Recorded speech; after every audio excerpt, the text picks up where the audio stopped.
जहां ऐतिहासिक और औद्योगिक नगरी पानीपत में इस बार हनुमान जन्मोत्सव खास रहा। पहली बार दो समितियों ने अलग अलग कार्यक्रम आयोजित किए और इस दौरान पुरानी कमेटी ने हनुमान रथ यात्रा भी निकाली तो नई अवध कमेटी ने हनुमान की शोभा यात्रा निकाली। इस बार खास आकर्षण संत समाज और हनुमान के सैकड़ों स्वरूप रहे।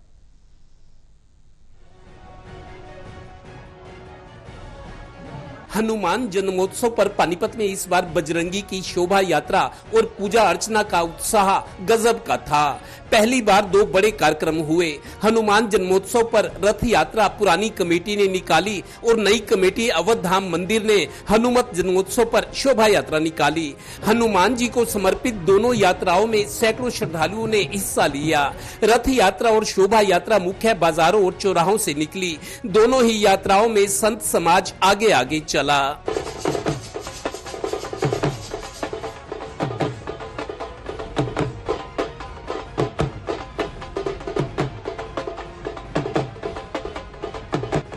हनुमान जी बल को देने वाले हैं, बुद्धि को देने वाले हैं, अष्ट सिद्धि को देने वाले हैं। हनुमान जी के द्वारा आनंद आना होना चाहिए। बहुत बहुत शुभकामना।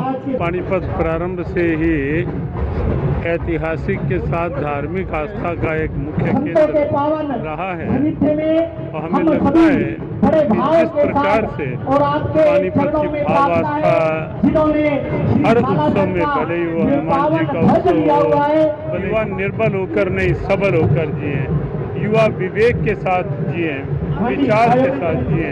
गौरतलब है कि पानीपत को हनुमान की नगरी भी कहा जाता है। इसकी वजह ये है कि शहर में पूर्बियान घाटी, किले पर और कई दूसरी जगह हनुमान जी के मंदिर हैं।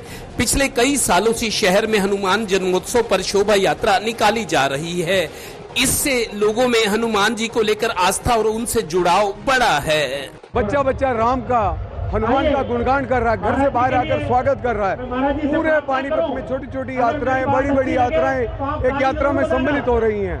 हर जगह हनुमान जी का गुणगान हो रहा है। बहुत अनुपम दृश्य है। पूरा पानीपत रात को 8 बजे हनुमान चालीसा का इकट्ठा पाठ करेगा। गौरतलब है कि इस बार पानीपत में 5 लाख व्यक्तियों द्वारा देर शाम एक ही समय पर हनुमान चालीसा पढ़ने का संकल्प लिया गया। पुरानी कमेटी ने हनुमान रथ को अपने हाथों से खींचने और आशीर्वाद लेने का मौका दिया तो नई कमेटी अवध धाम मंदिर ने संत समाज की अगुवाई में शोभा यात्रा निकाली। पानीपत युद्धों के कारण जाना जाता था, फिर उद्योगों के कारण जाना, आज एक धार्मिक नगरी के रूप में पूरे देश भर में विख्यात है। यानी शनिवार को पानीपत में अलग अलग जगहों पर हनुमान जन्मोत्सव की धूम रही। और अब एक खास बात, हनुमान चालीसा में लिखा है चारों युग प्रताप तुम्हारा, यानी चारों युगों में हनुमान जी का प्रताप रहा है। एक प्रसंग ये भी, जब अयोध्या में श्री राम का राज तिलक हो रहा था तो समारोह में पारितोषिक बांटे जा रहे थे। अचानक राम जी को ख्याल आया कि मेरा प्रिय सेवक हनुमान कहाँ है। हनुमान सबसे आखिरी पंक्ति में बैठे थे। हनुमान जी को आगे बुलाया गया तो श्री राम ने अपने गले से मोतियों की माला उतारकर हनुमान जी को पहना दी। हनुमान उस माला को उतारकर एक एक मोती को दांतों से काटने लगे और नीचे गिरा रहे थे। ये देखकर माता सीता ने कहा, हनुमान ये क्या कर रहे हो?